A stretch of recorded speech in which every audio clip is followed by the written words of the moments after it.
the questions. Here come the answers. Let's go, people. Go! Greedy's on one. Yeah. Already he's on one. Listen, Deion Sanders might become the coach of the Cowboys. Just when you thought my life couldn't be better. All right, Graziano is ready. These guys are here. Louis Riddick is up early with us this morning. We've got lots to get to, and let's begin with the final piece of the final 8 being put in place last night. Vikings and Rams, and obviously so much emotion in the building. Matthew Stafford and all the Rams honoring the first responders in Los Angeles. It was a special night in that regard. And then the game began, and it was just domination early. Stafford for Kyron Williams on the touch. It's a well-designed play right here. He's unguarded in the end zone. They were ready for this game plan. Rams up 7-0. Now, here's a huge and could have been very controversial moment if this game had been closer. Jeff, this play is ultimately going to be ruled an incomplete forward pass instead of a defensive touchdown. Your thoughts? Oh, as much as I love offense, this is atrocious. I mean, really, like, this is where we are in the league. We'll say that was a pass. That was an attempt to at least complete a pass. Yeah, something. Kevin O'Connell can't believe it. At least he threw it, not like Darnold. But Minnesota's offense really struggled. Sam Darnold, we got trouble. We got a scoop and score. Yeah, Sam's holding onto the ball for a little while. Jarrett Burst, though, excellent player, probably the rookie defensive player of the year. Dives in the end zone. Don't do that. I thought he got hurt. And again, this whole game turns at the end of the first half. We're still the fourth down. What are we doing? Well, you got 4.8 seconds typically for Sam from snap to sack. So what that's telling you, Greedy, is throw the ball away. He was throw it. sacked 9 times last night, and Davis Allen scores the touchdown, and just like that, the Rams go from this being a game to this no longer being a game, and on they go. The Rams advance 27-9. You talk about a team that said all week, we're built for this. That's exactly what you guys came out and did, man. Unbelievable. And all you guys did, you represented exactly what we wanted to be about, man. A city that's going through a lot of different stuff that can look to you guys and say, I'm proud of that group. We said it earlier this morning, all right? Pack your bags, we're going to Philly, man. That's exactly where they are going. They will play the earlier of the 2 games on Sunday. It'll be a 3 o'clock Eastern time kick. And so let's start there. This game was one-sided in so many different ways. So now they go play the Eagles. These teams met earlier this season. Saquon ran all over that defense. What do the Rams have a shot to surprise the world on Sunday? Well, they had an excellent game plan for this game. Ball it up and throw it out, because it's not going to work. The same defensive game plan is not going to work against the Eagles' offensive line in their rushing attack, in large part because they have a formidable rushing attack, and they're not going to sit Jalen Hurts in the pocket the way Sam Darnold was and ask him to pick apart a defense while they're outmatched up front. So I think it's possible. It's a long shot, though. The Eagles are probably the most talented team in football, and they keep it pretty simple. There's no scheme around that we're bigger, stronger, and better than you up front, which is the truth about the Eagles versus the Rams, probably. And like you said, what the Eagles just showed last week in their first playoff game is the exact same game plan they're going to carry into this game, right? Be physical up front, run the ball behind that offensive line, explosive plays start through Saquon, and then you open it up to Smith, to Goddard, to A.J. Brown. But essentially, Minnesota is a one-dimensional football team. They expected Sam Darnold to go down there and pick this team apart. That is not going to be the Eagles' game plan. The Rams have a chance if they can put pressure and stop the run and then put pressure on Jalen Hurts, because they can be explosive offensively. But the Eagles' defense is legitimate as well. So it's going to be it's tough sledding for the Rams. Stop the run is an interesting thing. If you look at the lower right-hand corner of your screen in the first meeting, Saquon Barkley 300 had 255 rushing yards in the first meeting. 2 of them came on really long runs. 70 and 77. Yeah, but stop those. Not that I pay attention to the run game. Yeah. So we'll see if he's able to dominate the second matchup the way he was able to dominate the first. Not gonna work. On we go. Yeah. So there's one of the big plays. So we've got that. That matchup is now set. The Rams season goes on, and again, they rep for their city yesterday. So many good storylines there.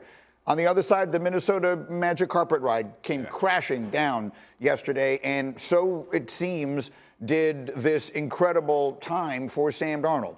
2 weeks ago, Sam Darnold was being hoisted on the shoulders of his teammates, and since then he's had 2 very bad weeks in a row. What did that mean? Our Troy Aikman addressed that on Monday Night Football last night.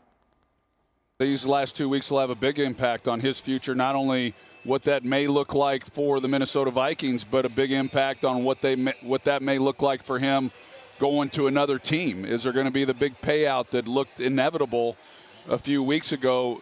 May not be quite as big as what Sam or others thought. These are the games that matter. He knows that. Every quarterback that plays in this league knows that. And when you get into these games, that's what you're judged on. I mean, these were the two really big games. If you think back, it feels like a year ago, but it was that Sunday night in Detroit that we built up as maybe the biggest regular season game that we'd seen in memory, and now this one, and those are back-to-back tough performances. So Louis Riddick is our evaluator extraordinaire. What did these last 2 weeks say to you about Sam Darnold and his future? That it's cloudy at best, Greeny, because look, the objective facts are this. Over the past 2 weeks, he's had QBRs of 17.4 and 13.6. That's where personnel departments are going to start. They're going to say, whoa, where all of a sudden, how all of a sudden did this fall off of a cliff? And then when you start peeling it back, they're going to start looking at the things that made Sam Darnold great this year. Primarily, his relationship with Kevin O'Connell, his relationship with Josh McCown, and their ability to provide this young man with answers that he's never had at this point in his career. Did he look like in particular last night that he had any answers? Look, to me, what it looked like was a guy who, quite honestly, looked shell-shocked, who wasn't quite sure of what he wanted to do with the football. I mean, that obviously is what leads to hesitation in holding the football in the pocket when you're not quite sure where to go with the football, on top of the fact that you're getting your head beaten because your offensive line is just getting destroyed. So now when you're a prospective team looking at Sam Darnold and you were someone who thought, hey, you know what, if he does hit the free agent market and Minnesota doesn't sign him, can we provide him with the same structure that Minnesota provided him with? Probably not now. I think now this throws a whole bunch of things into question for him, for Minnesota, and for every team that was looking at him as a prospective answer for 2025, which is not a good place to be in. And so, Dan Graziano, we've got the Sam Darnold of it all. We also have the J.J. McCarthy of it all. We remind everybody the Vikings drafted him 10th overall. He was going to be their quarterback this year. He got hurt in training camp at some point anyway. At some point, yes. He got hurt in training camp, missed the entire season. Darnold had this terrific season. 2 weeks ago, we're talking about the Vikings trading away McCarthy. What are we talking about? Exactly. Well played, sir. I wasn't the only one. I was too. What are we talking about now? I think, honestly, like, as much as this may muddy the situation for Sam Darnold, I think it clears it up for the Minnesota Vikings, right? I mean, like, you took this guy, McCarthy, 10th in the draft. He's got to be your quarterback of the future. You sign your star wide receiver for $36 million a year. Like, you're building your salary cap around the idea of a rookie contract, a first contract for a quarterback. To give Sam Darnold big money off of a big year would have forced them to change their plans in a lot of significant ways, not just moving on from a top 10 draft pick. So I think it becomes a lot easier after these last 2 weeks, as painful as they've been for Minnesota, to say goodbye to Sam Darnold and move on to McCarthy. And if McCarthy's not ready coming off his injury, you go ahead and you trust your coach, Kevin O'Connell, to do what he did this year with Darnold, to find somebody. If Daniel Jones is there, maybe it's somebody else that can get you and be your bridge to whatever McCarthy is when he's ready. Just quickly on that, my point would be, you saw what O'Connell did with Cousins. You saw what he did with Darnold. You believe that his process is going to help McCarthy. If he's not there, find another backup that he can do the same to. Why a change? Even if Darnold, unless it's a Super Bowl, why a change? I think it does clear it up completely for the Vikings. I don't know. Again, his entire team is carrying him on their shoulders in the locker room 2 weeks ago. That's exciting. It was suggesting they loved him, right? And I mean, I think we all sort of it might have been going that direction. Okay, either way. We'll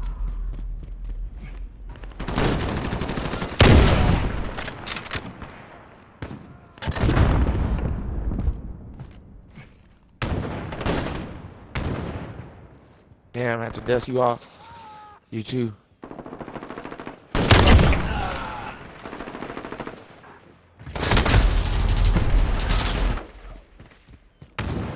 Oh, he got me.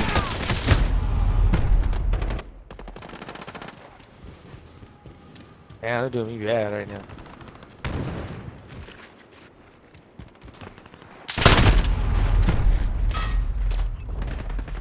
Oh, how the fuck?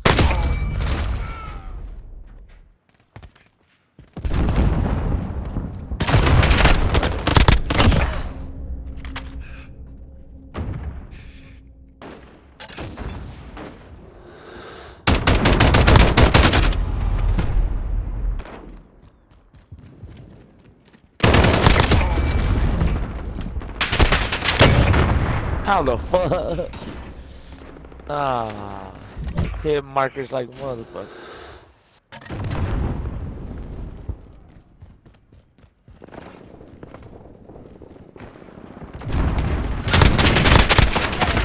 This ain't over yet.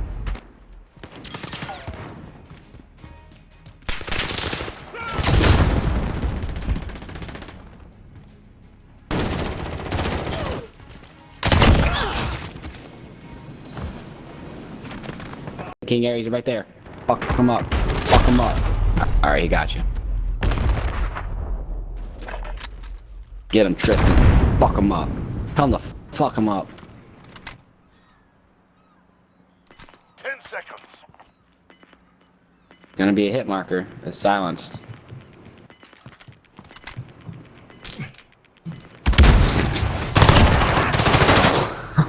Let's go. What are you doing? What are you doing? He could have had that. He could have had that. He literally sat there. Oh yeah, dude. I don't know why. He could have killed you so easy. He made that easy for us.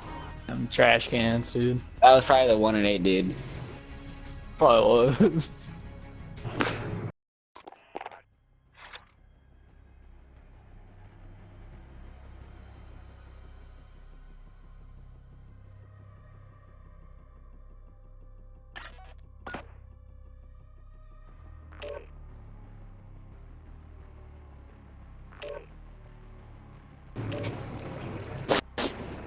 Hey, do you think it's a good thing Madeline and I broke up? Yeah, 100%. For some reason I can't stop like thinking about it. Like she was like a good person, but like I don't think us as a relationship was good. She cheated on you, dude. I know. But I mean like I kind of see like why, cuz like I was kind of shitty to her in like the aspect where I was like she was trying to have sex and I was kind of like just like you can.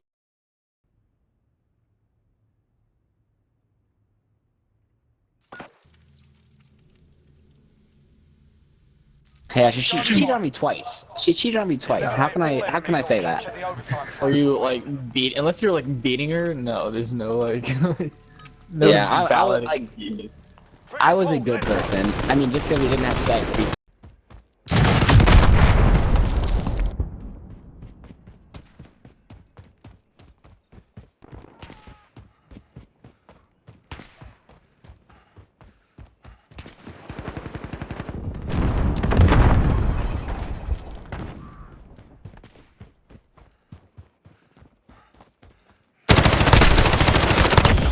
fighting, we got this.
One more to go. Now that was a fight. Solid work.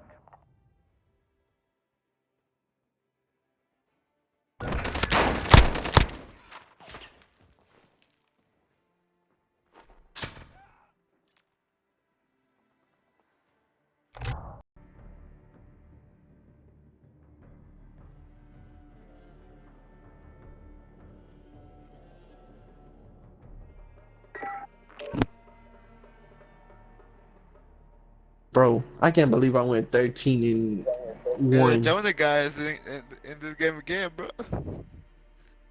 He was doing pretty good. Nuh-uh, for real? For real? Yeah, Yo, that's fire, bro. That's fire.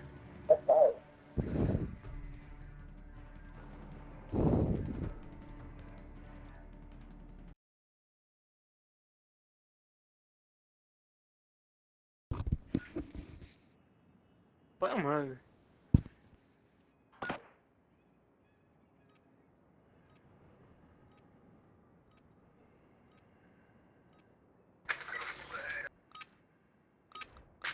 .360 no scope, sir. Okay. Get kills with this weapon. Win.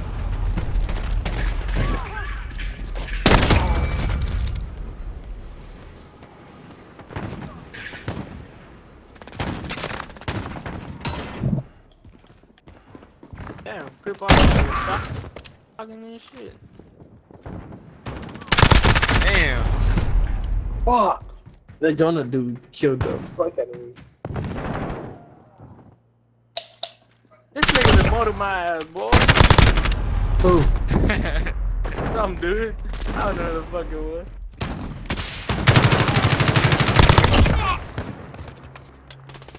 I was already in the shotgun. You almost had me. Sorry.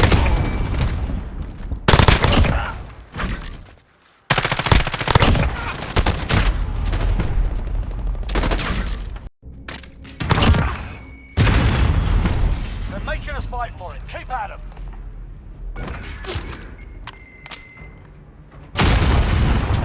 Oh. Oh.